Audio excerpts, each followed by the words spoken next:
Hello friends, मैं रंजीत आप सभी का अपने यूट्यूब चैनल पैसे काम पे लगाओ पर स्वागत करता हूं। आप लोग टीवी पे एनालिस्ट को बोलते हुए सुने होंगे, जो एक्सपर्ट्स होते हैं स्टॉक मार्केट्स के, वो बोलते हैं कि निफ्टी ओवर वैल्यूड है। कभी वो बोलते हैं निफ्टी अंडर वैल्यूड है। कुछ एंकर्स बोलते हैं कि निफ्टी पी वैल्यूएशन अभी काफ़ी लो पे ट्रेड कर रहा है। कभी बोलते हैं निफ्टी पी वैल्यूएशन काफ़ी हाई पे ट्रेड कर रहा है। तो एक्चुअली ये निफ्टी पी रेशियो होता है क्या है, निफ्टी की वैल्यूएशन हम कैसे निकालते हैं। और अभी करंट मार्केट सिनेरियो में जब निफ्टी 7,500 का मार्च एंड में लो बनाकर अभी 10,200 के ऊपर क्लोजिंग दिया है लास्ट फ्राइडे को। सो अभी करंट मार्केट वैल्यूएशन क्या है और कितने पी रेशियो पे हमने लो बनाया था। सो बहुत सारे डाटा मैं इस वीडियो में आप लोगों के साथ शेयर करने वाला हूँ।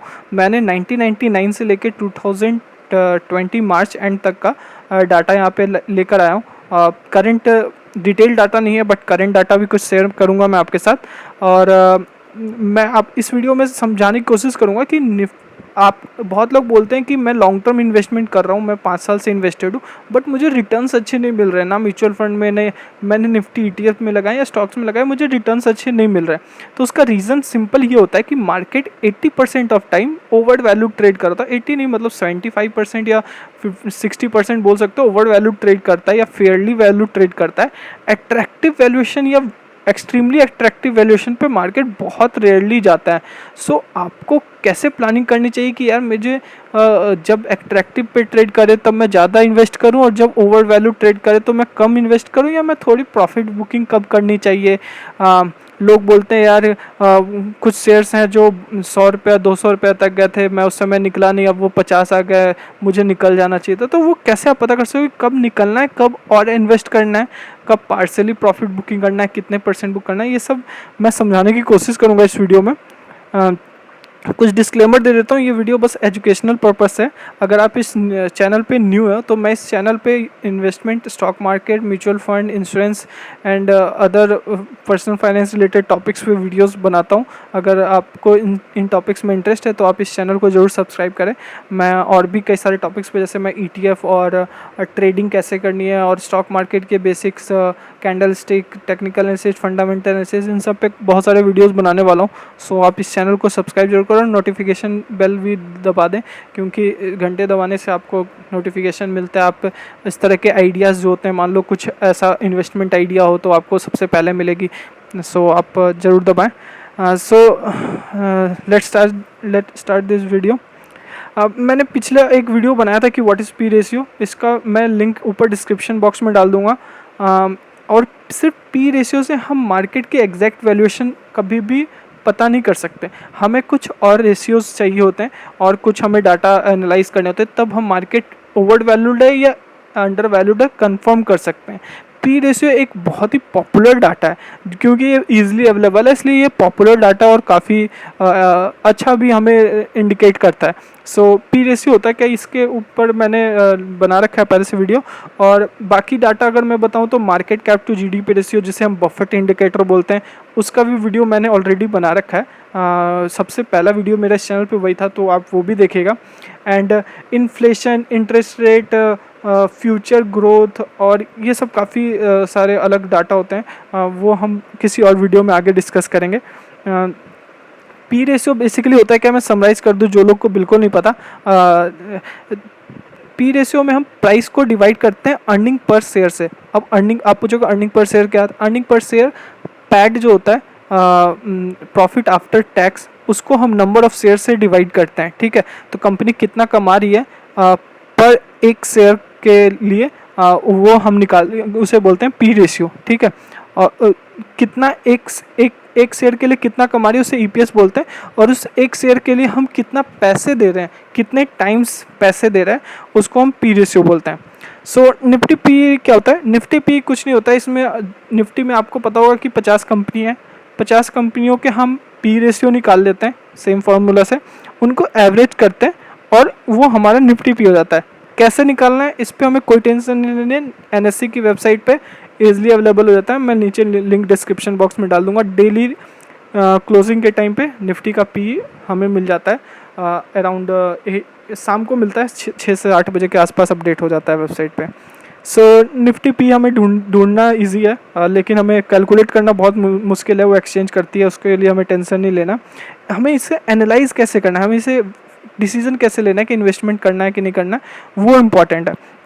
सो निफ्टी सिंपली बोलूँ तो जितना कम पी पे ट्रेड होगा उतना सस्ता होगा, जितने ज़्यादा पी पे ट्रेड होगा तो उतना महंगा होगा। लेकिन कितना कम कितना ज़्यादा क्या रेंज है ये हम आगे समझेंगे, ठीक है।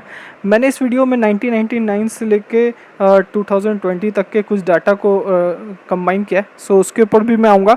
उससे पहले मैं एक सिंपल ये बताना चाहूँ कि कई लोग बोलते हैं कि क्या फैक्टर्स होते हैं जो पी रेशियो को इम्पैक्ट कर सकते हैं। लाइक ईपीएस जो है, अर्निंग पर शेयर, वो तो हमें क्वार्टर के एंड में ही पता चलता है कि कंपनी का क्या ईपीएस होगा। जैसे अभी Q4 का रिजल्ट आया अप्रैल में और मई में, तो हमें Q4 का ईपीएस पता चल गया। करंट प्राइस हमें डेली मार्केट में पता चल रहा है, तो हम ईपीएस बता रहे हैं कि ठीक है इतना। लेकिन ड्यूरिंग द क्वार्टर अभी ईपीएस तो चेंज नहीं हो रहा है, प्राइस ऊपर नीचे हो रहा है, तो उसके अकॉर्डिंग हमारा पी रेशियो भी ऊपर नीचे हो रहा है। जैसे कि मान लो प्राइस ऊपर गया तो पी रेशियो भी हमारा ऊपर जाएगा, प्राइस नीचे जाएगा तो हमारा पी रेशियो भी नीचे जाएगा। डायरेक्टली रिलेशन बोल सकते हो आप। लेकिन जब मान लो क्वार्टर एंड में, जब जून क्वार्टर ख़त्म होगा, जुलाई और अगस्त में फिर से रिजल्ट आने शुरू होंगे, तो कुछ कंपनीज़ के ईपीएस जो है वो इंक्रीज़ होंगे। ईपीएस इंक्रीज़ कैसे होगा? मान लो उनका रेवेन्यू इंक्रीज़ हो गया या एक्सपेंसेस फॉल हो गया, ठीक है, तो हमारा ईपीएस जो है इंक्रीज़ हो सकता है या डिक्रीज़ हो सकता है। तो जब इंक्रीज़ होगा तो हमारा पी रेशियो डिक्रीज़ होगा, और जब ईपीएस डिक्रीज़ होगा तो हमारा पी रेशियो इंक्रीज़ होगा। ईपीएस के ऊपर भी बहुत सारे डिटेल वीडियो मैं एक डिटेल वीडियो बनाऊंगा, क्योंकि कई सारे फैक्टर्स होते हैं जो ईपीएस को भी इम्पैक्ट करते हैं। कई बार हमें इसीलिए पी रेशियो रिलायबल नहीं कर सकते सिर्फ इसके ऊपर, क्योंकि बहुत सारे डाटा होते हैं जो कि हमें मिसलीड कर सकते हैं। फॉर एग्जांपल मैं बताता हूँ, मान लो किसी एक कंपनी ने वन टाइम बहुत बड़ा लॉस बुक किया, जैसे टाटा मोटर्स ने रिसेंटली किया था शायद, तो उसके पी रेशियो पे हम रिलाई नहीं कर सकते, क्योंकि उस वन टाइम लॉस के कारण उनका ईपीएस निगेटिव में होगा। उन्होंने लॉस बुक किया तो निगेटिव में होगा, तो उसमें तो हम किसी भी किसी भी नंबर को हम ज़ीरो से डिवाइड नहीं कर सकते हैं, इन्फिनिटी आएगा ना फिर। शायद मैं मैथमेटिशियन नहीं हूँ, मुझे एग्जैक्टली याद नहीं मैथ। सो किसी भी नंबर को हम ज़ीरो से डिवाइड नहीं कर सकते। तो प्राइस तो कभी किसी शेयर का ज़ीरो नहीं होता, बट ईपीएस कई बार ज़ीरो हो जाता है। तो ईपीएस ज़ीरो हो जाएगा तो हम पी वैल्यूएशन निकाल ही नहीं सकते। तो कई लोग, एक बार मुझे किसी ने ग्रुप में पूछा था कि यार इस कंपनी का पी रेशियो नहीं मिल रहा। पी रेशियो नहीं मिल रहा क्योंकि वो उसका ईपीएस निगेटिव में। सो ये भी कई बार हमें इस पी रेशियो पे रिलाई करने में, इसके लिमिटेशन मैं लास्ट में बताऊंगा। सो देखते हैं इसे एनालाइज कैसे करते हैं। एनालाइज करने से पहले मैं दिखाना चाहूँगा कि मैंने डाटा क्या कलेक्ट किया। मैंने एक्चुअली ये डाटा कलेक्ट किया, इसमें आप देखोगे कि 1999 से लेकर, जनवरी 1999 से लेकर 2020 मई तक का मेरे पास डाटा है। लेकिन एनालिसिस करने के लिए मैंने मार्च 2020 तक का ही डाटा यूज़ किया है। मुझे एक रिपोर्ट मिली थी, उसकी हेल्प ली है मैंने थोड़ी सी, और बहुत सारे इंटरनेट से पढ़ा है, वीडियोस देखे हैं यूट्यूब पे, बहुत सारे एनालिसिस करके। इतना डिटेल में सच बताऊं किसी ने वीडियो नहीं बनाया होगा जितना इस डिटेल में इस वीडियो में हम लोग जाने वाले हैं। मैंने इसके कुछ एवरेजेस भी निकाले हैं, 5 ईयर एवरेजेस, 10 ईयर एवरेजेस। तो इन सब के ऊपर अभी हम देखेंगे कि कैसे इसे एनालिसिस करते हैं। सो आप देखोगे कि मैंने यहाँ पे 5 रेंज बताएं निफ्टी पी के, ग्रुपिंग की है। ये जो डाटा था ये मंथली एवरेज है। जस्ट लाइक मान लो कि जनवरी में 20 ट्रेडिंग डेज हुए, हमें 20 डेज़ के क्लोजिंग के पी रेशियो मिल जाते हैं निफ्टी पे। हमने उसको एवरेज किया है, उस सभी को क्लब ऐड किया 20 डेज़ को और पी रेशियो को, और उसको 20 से डिवाइड किया है। तो जो एवरेज पी रेशियो है उसको हमने यहाँ पे लिखा है, ठीक है। सो वैसे ही करके ये सारा कुछ, इतना सारा डाटा है, बहुत मेहनत लगा इसमें, मेरे भाई की हेल्प मिली है, तो उसको आप थैंक यू ज़रूर बोलना कमेंट सेक्शन में। उसने ही सारा ये डाटा कैलकुलेट किया है, सारा ये कलेक्ट किया है, मैंने उसकी हेल्प की है, बाकी एनालिसिस का काम मैंने किया है। सो देखते हैं इसके एनालिसिस कैसे होते हैं। सो यहाँ पे जो डाटा मैंने काउंट किया है ये ऑल ट्रेडिंग डे है। वहाँ पे हमने मंथ की बात की थी, यहाँ पे ऑल ट्रेडिंग डे है, ठीक है। तो 5 रेंज है, बिलो 12 पी रेशियो कब कब गया है निफ्टी, 12 और 16 पी रेशियो पे कब कब निफ्टी ट्रेड किया है, 16 टू 20 पी रेशियो पे कब कब ट्रेड किया है, 20 टू 24 और अबव 24। सो आप ध्यान से देखोगे तो यहाँ पता चलेगा कि सिर्फ 55 टाइम्स निफ्टी 12 पी रेशियो से नीचे ट्रेड किया है। और इस 55 टाइम्स में से मैं बता दूं मैक्सिमम टाइम 2008 के एंडिंग में, जब ग्लोबल फाइनेंशियल क्राइसिस अक्टूबर में चल रही थी तब है। उस time I think 6 something around हमने बॉटम बनाया था। सो उससे कम में नहीं गया था। और उसके पहले क्योंकि हम 1999 का डाटा ले रहे हैं तो डॉट कॉम बबल के टाइम गया था 12 पी से कम में। तो डेकेड में 10 साल में एक या दो बार जाता है मार्केट 12 पी के नीचे, ठीक है। उससे बहुत रेयरली है कि उतने कम पी पे जाए मार्केट।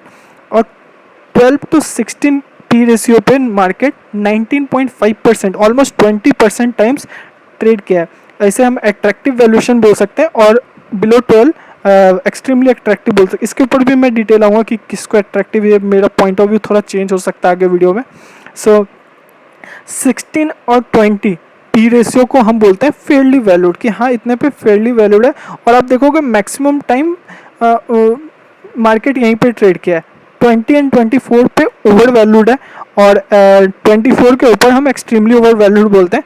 लास्ट 2-3 ईयर का अगर आप डाटा देखोगे तो हम maximum time over valued trade किए हैं, आइदर ऑन अबव 24 और 2024 के रेंज में। सो अभी जो क्राइसिस आई है उसमें हम एक्सट्रीमली अट्रैक्टिव तक तो नहीं जा पाए, लेकिन अट्रैक्टिव वैल्यूएशन तक गए थे।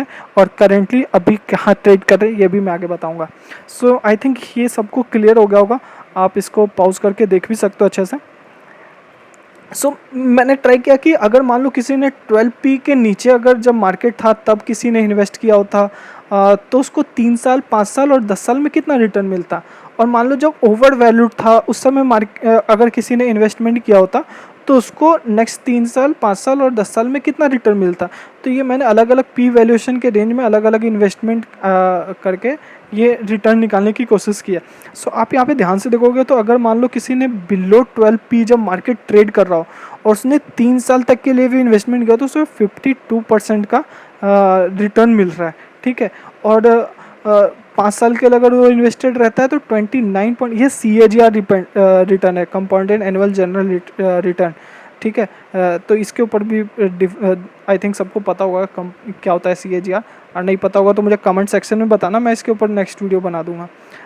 10 ईयर्स के रिटर्न 7.6% है अगर आप बिलो 12 पी पे अगर इन्वेस्टमेंट किए होते। बीच के भी कुछ रिटर्न से आप इसको क्विक देख सकते हो, बट आप ध्यान से देखोगे तो जैसे जैसे पी वैल्यूएशन बढ़ता जा रहा है अगर उस रेंज में हम इन्वेस्टमेंट करते जा रहे हैं तो देखोगे हमारे रिटर्न्स जो हैं वो फॉल करते जा रहे हैं।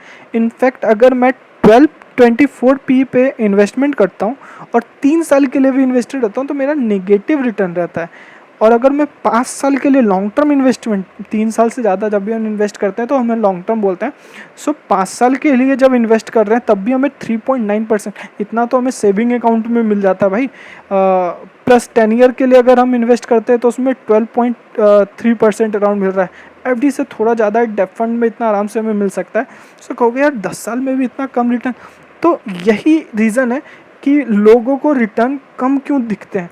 बहुत सारे लोग बोलते हैं मैं तो 5 साल से इन्वेस्टेड हूँ लेकिन मेरा रिटर्न जो है ओवरऑल पोर्टफोलियो का वो निगेटिव में। वो इसलिए ही है क्योंकि आपने जो है long term investment over valued में ज़्यादा कर दी है और जब मार्केट अंडर वैल्यूड हुआ आपके पास कैश है ही नहीं इन्वेस्टमेंट करने के लिए। सो आपको जब भी मार्केट ओवर वैल्यूड ट्रेड कर रहा हो तो आपको कुछ कैश रखने चाहिए ताकि जब अंडर वैल्यूड आए तो वो पैसे यूज़ कर सकें, ठीक है। सो बहुत सारे लोग मुझे मैं ग्रुप में काफ़ी बार बोल रहा था कि अभी 20% 30% कैश रखो, तो वो पूछ रहे थे डेली कि मैं कब ये पैसे इन्वेस्ट करूँगा 20-30%। तो ये अचानक से कल परसों ऐसा कुछ नहीं है कि वो पैसे इन्वेस्ट करने का टाइम आ जाएगा। ये टाइम आएगा लॉन्ग टर्म में, मे बी 4-5 मंथ्स बाद आए, मे बी 1-2 साल बाद आए। बट वो पैसे आप FD में डालो, उसको डेब्ट फंड में डालो, उसको अलग कोई भी गोल्ड में डालो, गोल्ड में अभी रैली चल रही है गोल्ड में डाल दो। सो आप उस पैसे को कहीं और डाल सकते हो जहाँ पे नियर टर्म में ज़्यादा रिटर्न मिल रहा हो, जहाँ अट्रैक्टिव ज़्यादा वैल्यूएशन मिल रही हो, ठीक है। डेब्ट फंड काफ़ी सारे बहुत अच्छे NAV पे ट्रेड कर रहे हैं तो वहाँ पे आप लगा सकते हो। उसके ऊपर मैं म्यूचुअल फंड के ऊपर भी आऊँगा जल्दी। सो इस तरह से आप अपने इन्वेस्टमेंट स्ट्रैटेजी प्लान कर सकते हो। बट क्या ये ज़रूरी है कि मार्केट जब तक 12 to 16 के रेंज में आएगा तभी अट्रैक्टिव हम बोलेंगे? नहीं, ये टाइम टू टाइम चेंज भी होता है। ये रेंज जो है ये रेंज अट्रैक्टिव और ये जो मैंने अभी पहले बताया ये रेंज जो है टाइम टू टाइम के हिसाब से चेंज होता है। अब ये कैसे पता चला हमें? ये पता चला यूएस मार्केट को देख के। यूएस मार्केट सबसे पुराना स्टॉक एक्सचेंज है। तो इसमें हमने 1927 से लेकर डाटा 1927 ग्रेट डिप्रेशन से पहले का डाटा ये, ठीक है। सो ग्रेट डिप्रेशन से पहले का डाटा से लेकर अभी तक के डाटा हमने चेक किया, तो इसमें आप देखोगे मैंने 3 रेंज लिखे हैं 1927 से लेके 1955 तक में। S&P 500 बेसिकली यूएस का इंडेक्स है। इसमें 500 कंपनीज़ हैं और 500 यूएस की बिगेस्ट लिस्टेड कंपनीज जो हैं वो हैं इसके अंदर एप्पल, गूगल, फेसबुक और जो भी बड़े नाम आप एडोब, वीज़ा, मास्टर कार्ड और बहुत सारी बड़ी बड़ी कंपनी हैं, तो वो सब लिस्टेड है इसमें। सो वो लोग ये सब S&P 500 इंडेक्स जो है वो 1927 से लेकर 1955 तक एक बहुत बड़ा रेंज है। इसमें एवरेज पी रेशियो जो है 13.23 था।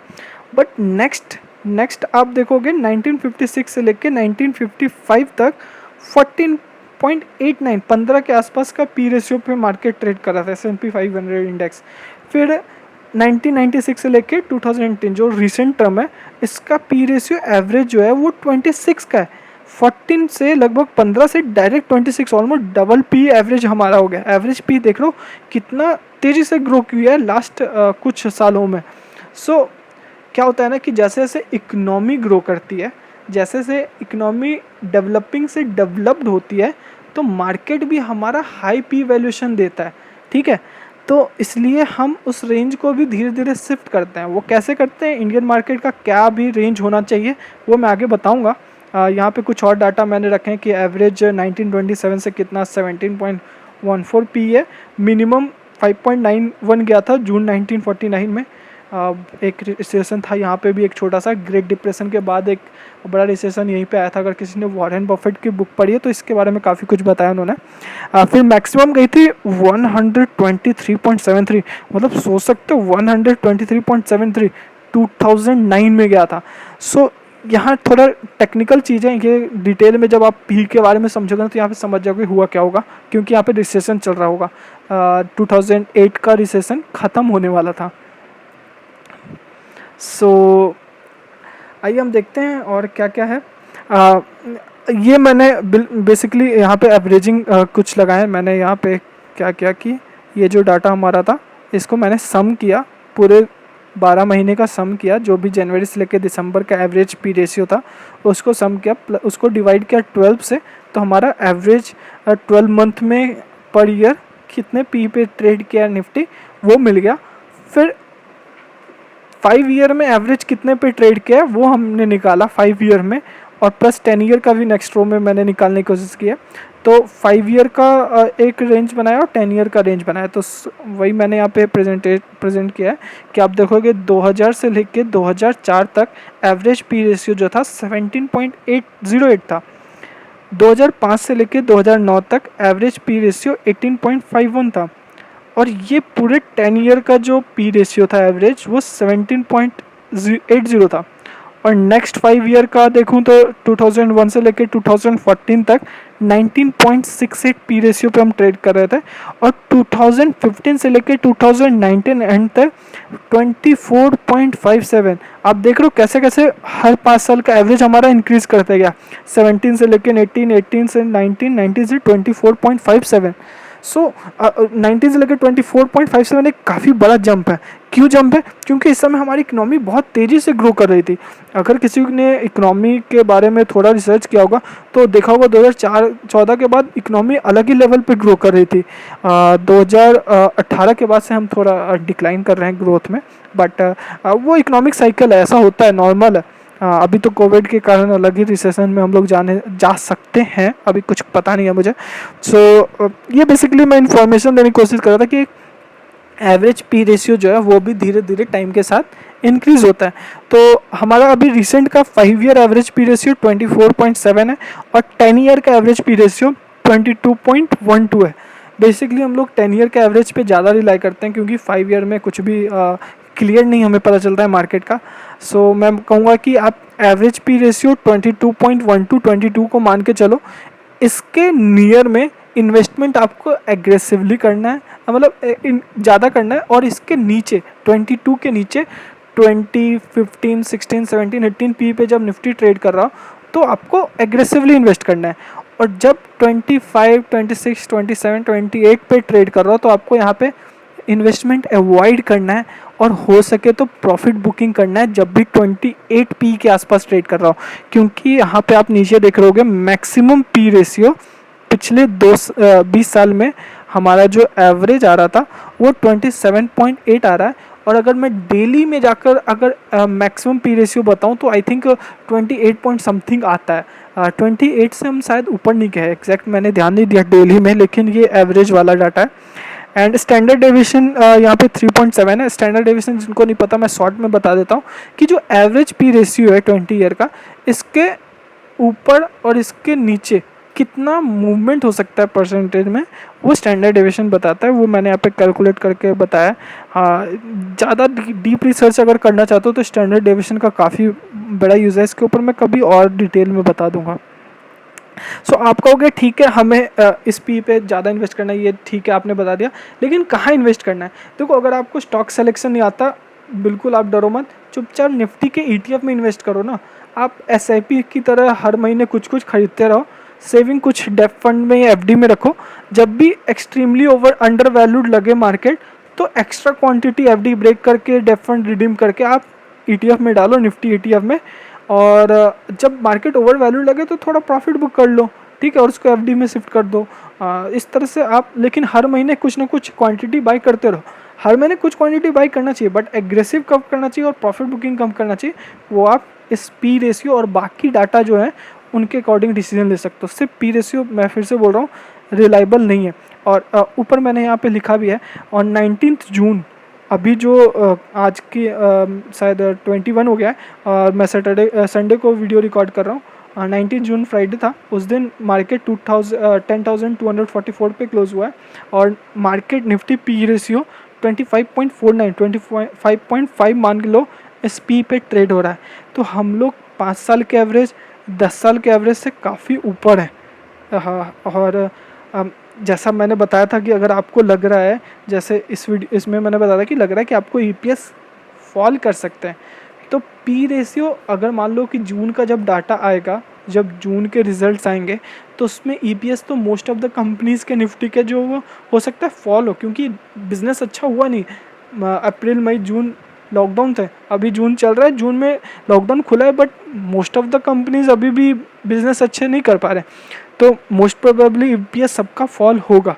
सो उस टाइम मार्केट अचानक से दिखेगा आपको एक्सट्रीमली ओवर वैल्यूड पे ट्रेड करते हुए, जब नेक्स्ट रिजल्ट आने लगेंगे। अगर हम प्राइस कांस्टेंट मानते हैं, 10,200 के ऊपर मान रहे हैं तो ठीक है, तो आपके ऊपर डिसीजन है। मुझे तो मार्केट ओवर वैल्यूड लग रहा है एज पर पी रेशियो।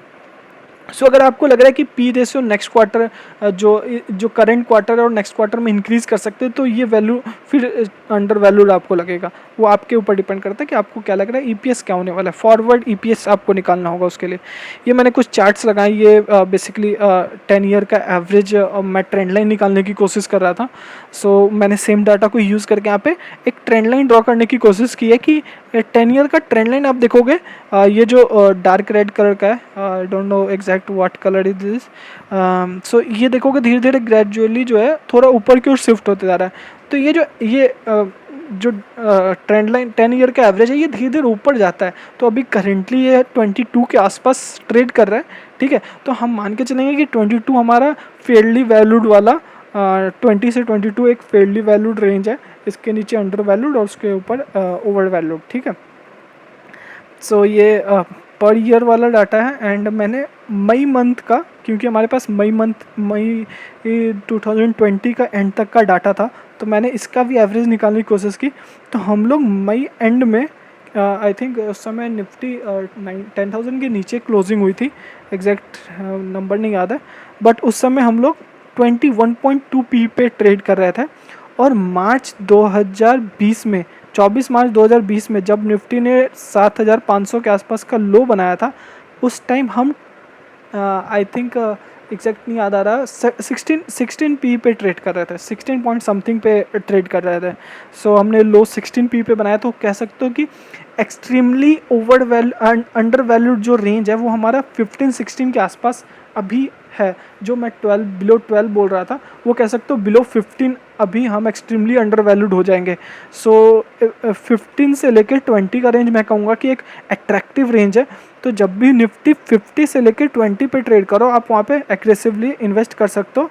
आपको बस थोड़ा सा और बाकी डाटा भी चेक करने होंगे, market capital, GDP ratio, interest rate, inflation वगैरह वगैरह वगैरह। सो ये मैंने जून के डाटा कैलकुलेट करने की कोशिश की। तो जून में क्योंकि हमारे पास 2019 तक की डाटा अभी क्लोज नहीं हुआ है, अभी 25 पे ट्रेड हो रहे हैं हम लोग, ये मैंने बताया। लेकिन आप देखोगे इसमें भी एवरेज जो है वो 22 पॉइंट कुछ आ रहा था इसका भी। सो कह सकते हैं कि हम लोग एवरेज से थोड़ा ऊपर ट्रेड कर रहे हैं। बाकी आपके ऊपर डिसीजंस है कितना इन्वेस्ट करना है।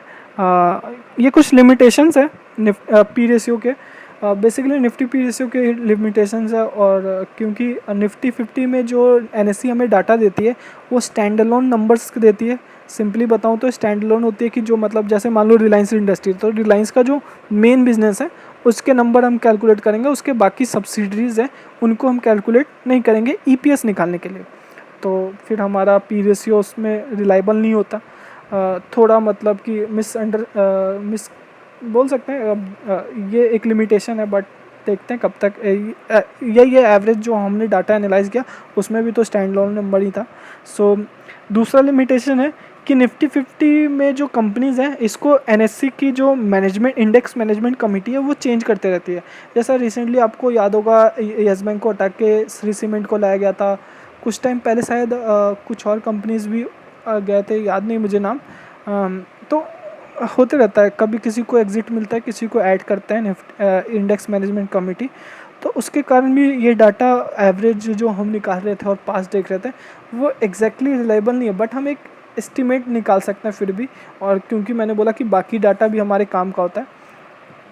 और निफ्टी 50 में जो कंपनीज़ हैं अलग कंपनी अलग अलग पी पे हिस्टोरिकल ट्रेड करते हैं। जैसे कि अगर मैं बताऊं तो एफएमसीजी कंपनी काफ़ी हाई पी पे ट्रेड करते हैं।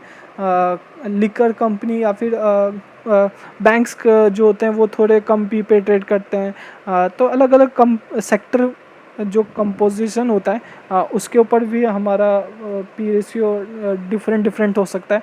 और कई बार जो किसी कंपनी का वेटेज काफ़ी ज़्यादा होता है, जैसे रिलायंस का वेटेज काफ़ी ज़्यादा अभी हो गया, 11% के आसपास हो गया, तो उसका पी वैल्यूशन हमारा जो निफ्टी पी में होगा उसमें वैल्यूशन ज़्यादा होगा। एग्जैक्ट कैसे निकालता है एनएससी हमें नहीं पता, मैंने काफ़ी ट्राई किया बट वो मुझे नहीं मिला। सो आई होप यू गाइज आपको बहुत कुछ सीखने को मिला होगा इस वीडियो में। अगर आप कुछ सीखे हो तो please make sure hit the like button, ताकि फॉर यूट्यूब एल्गोरिदम ये वीडियो ज़्यादा से ज़्यादा लोगों तक पहुंच सके और इस तरह के इंटरेस्टिंग डाटा उनको भी मिले। पी रेशियो एक बहुत ही मोस्ट यूज कह सकते हो, मोस्ट यूज डाटा होते हैं, ये बहुत सारे एनालिस्ट यूज़ करते हैं, one of the most use data बोल सकते हो। सो ये इंपॉर्टेंट है, इसे हमें सभी इन्वेस्टर्स को पता होना चाहिए। तो आप अगर लाइक बटन हिट करोगे तो ये ज़्यादा से ज़्यादा लोगों तक पहुंचता है वीडियो। और आप कमेंट में अपना सजेशन बताओ कि ये इस तरह के डिटेल्ड एनालिसिस आपको अच्छा लगा या मुझे शॉर्ट वीडियो बनाना चाहिए, नेक्स्ट टॉपिक आप किस पे वीडियोस चाहते हो। और अगर आप मुझे फॉलो करना चाहते हो तो इन सोशल मीडियाज़ पे फॉलो कर सकते हो। सो अगर आपने अभी तक चैनल सब्सक्राइब नहीं किया तो आप सब्सक्राइब जरूर कर लेना। इस तरह के और भी बहुत सारे investment related, personal finance related topics पे मैं वीडियोस बनाता रहूँगा। म्यूचुअल फंड पे भी मैं जल्दी वीडियो बनाऊँगा। So thank you so much guys for watching this video.